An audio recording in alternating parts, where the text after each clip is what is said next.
திருவண்ணாமலை மாவட்டம் ஆரணி அருகே 200 அடி ஆழ்துளை கிணற்றில் தவறி விழுந்த சிறுமி தேவி சிகிச்சை பலனின்றி உயிரிழந்தார்.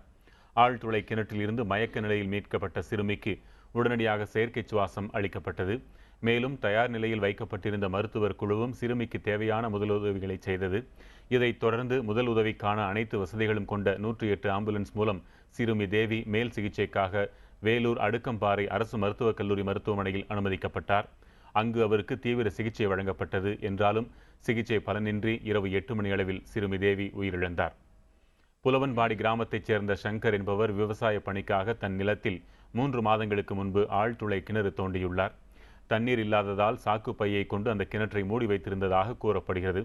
இந்நிலையில் அவரது நிலத்தில் விளையாடிக் கொண்டிருந்த சிறுமி தேவி அந்த கிணற்றுக்குள் இன்று காலை தவறி விழுந்தார்.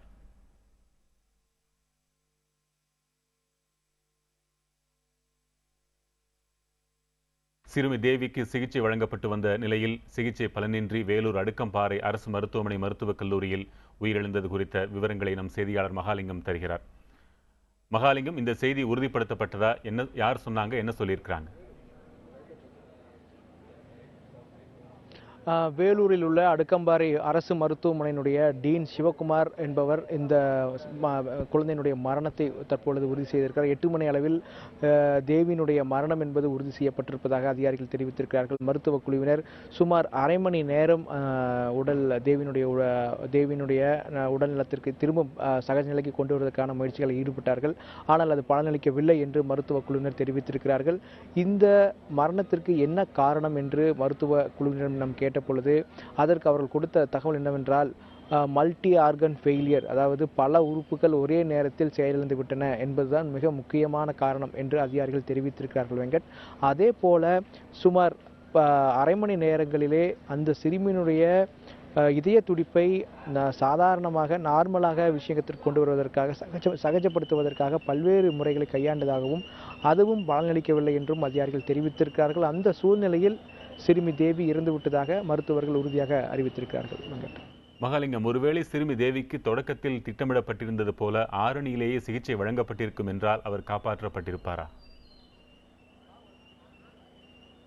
அந்த கேள்வியும் மருத்துவ குழுவிடம் வைக்கப்பட்டிருந்தது. கால நேரம் ஒரு முக்கியமான விஷயமா, கொண்டு வரப்பட்ட சிறுமி காலதாமதமாக கொண்டு வரப்பட்டிருக்காளா அல்லது முன்கூட்டியே கொண்டு வரப்பட்டிருந்தால் சிகிச்சை முன்கூட்டியே கிடைத்திருக்குமா அல்லது ஆரணியில் சிகிச்சை கொடுக்கப்பட்டிருந்தால் சிறுமியினுடைய உயிர் பாதுகாக்கப்பட்டிருக்குமா, இப்படி பல்வேறு கேள்விகள் வைக்கப்பட்டன.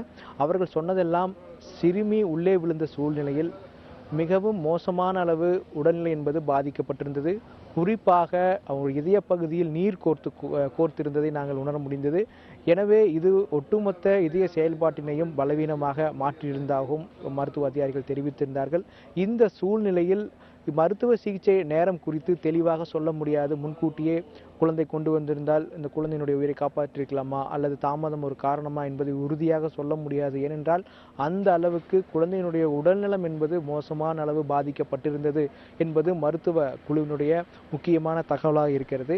மேலும் இது சம்பந்தமாக மருத்துவ அதிகாரிகளை தொடர்ந்து நாம் கேட்டபொழுது இதற்கு என்ன காரணமாக இருக்கிறது என்று கேட்டபொழுது இந்த குழந்தையினுடைய இதயம் அதிக அளவு பாதித்திருப்பதோடு ஒவ்வொரு உறுப்பாக தேவியினுடைய உடல் என்பது ஒவ்வொரு உறுப்பாக செயலிழந்து கொண்டிருக்கிறது ஒவ்வொரு மணி நேரத்திலும்.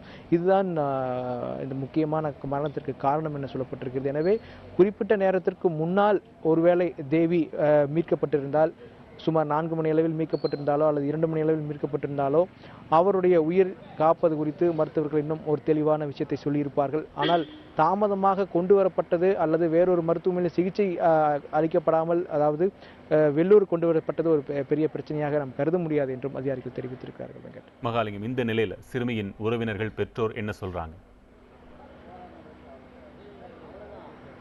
பெற்றோர்களும் முறைகளும் மிக வருந்தத்தக்க விஷயமாக அவர்கள் பார்க்கிறார்கள். மிகவும் சோகமாகவும் இருக்கிறார்கள். குறிப்பாக அந்த ஊர் மக்களே திரண்டு வந்து கிட்டத்தட்ட 400 பேருக்கும் அதிகமானோர் இந்த சிறுமியினுடைய மீட்பு பணியை பார்வையிட்டு வந்தார்கள். காலை முதலே மாலை நேரங்களில் பக்கத்தூரிலிருந்து தகவல் கிடைத்து பல்வேறு மாவட்டங்களிலிருந்தும் கூட அந்த சிறுமியினுடைய மீட்பு பணியை பார்ப்பதற்காக அந்த பகுதிக்கு வந்து குழுமி இருந்தார்கள். அனைவரது நம்பிக்கையும் என்னவாக இருந்தது என்றால் சிறுமி உயிரோடு மீட்கப்படுவாள் என்ற ஒரு நம்பிக்கை மீட்பு குழுவுக்கும் இருந்தது, மருத்துவ குழுவிற்கும் இருந்தது, காவல்துறைக்கும் இருந்தது, அதே போல் அந்த ஊரை சார்ந்தவர்களுக்கும் இருந்தது, பார்வையாளர்களுக்கும் இருந்தது. இருந்தது, நமக்கும் இருந்தது. ஆனால் இது ஒட்டுமொத்தமாக தற்பொழுது தகர்க்கப்பட்டிருக்கிறது. எனவே இந்த கிராம மக்கள் மிகவும் சோகமாக காட்சியளிக்கிறார்கள். குடும்பத்தாரிடம் நாம் பேசிய போது அவர்களால் பேசக்கூட வார்த்தை இல்லை என்றுதான் அவர்கள் நம்மிடம் தெரிவித்தார்கள்.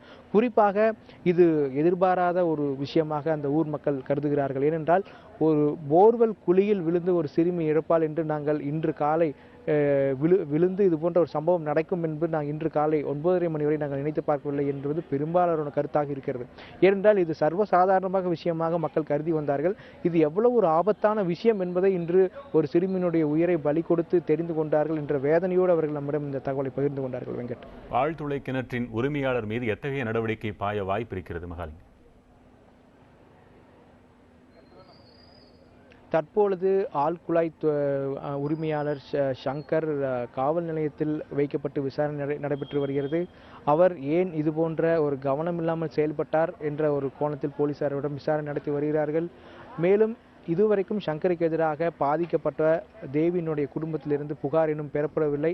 புகார் பெறப்பட்ட பிறகு சங்கர் மீது உரிய பிரிவுகளிலே வழக்கு பதிவு செய்யப்படும் என்று இந்த மாவட்ட காவல்துறை கண்காணிப்பாளர் நம்மிடம் தெரிவித்திருக்கிறார். எனவே வழக்கு பதிவு செய்து சங்கர் மீது சட்டப்படி என்ன நடவடிக்கை எடுக்கப்படுமோ அந்த நடவடிக்கை எடுக்கப்படும் என்று அவர் தெரிவித்தார். நாம் குறிப்பாக எந்த பிரிவுகளிலே வழக்கு பதிவு செய்யப்படும் என்று நாம் கேட்டோம். அப்போது மாவட்ட கண்காணிப்பாளர் காவல்துறை கண்காணிப்பாளர் தெரிவித்தது என்னவென்றால், இது இன்னும் முடிவு செய்யப்படவில்லை என்று அவர் தெரிவித்தார். நேரடியாக நாம் பல்வேறு காவல்துறை வட்டாரங்கள் இங்கிருக்கும் அதிகாரிகளிடம் பேசிய பொழுது அவர்கள் சொன்னது என்னவென்றால், நெக்லிஜென்ஸ் என்ற ஒரு பிரிவு இருக்கிறது இந்திய தண்டனை சட்ட பிரிவிலே. குறிப்பாக கவனம் குறைவாக நடந்து கொண்டது என்ற பிரிவில் சங்கர் மீது வழக்கு பதிவு செய்யப்படலாம் என்று காவல்துறை வட்டாரங்கள் நம்மிடம் தெரிவித்திருக்கின்றன. அதே போல இந்த சங்கருக்கு அந்த கிராம மக்கள் எதுபோன்ற எதிர்ப்பை தெரிவிக்கப் போகிறார்கள் என்பதை நாம் பொறுத்திருந்தான் பார்க்க வேண்டும். வெங்கட், தகவல்களுக்கு நன்றி மகாலிங்கம்.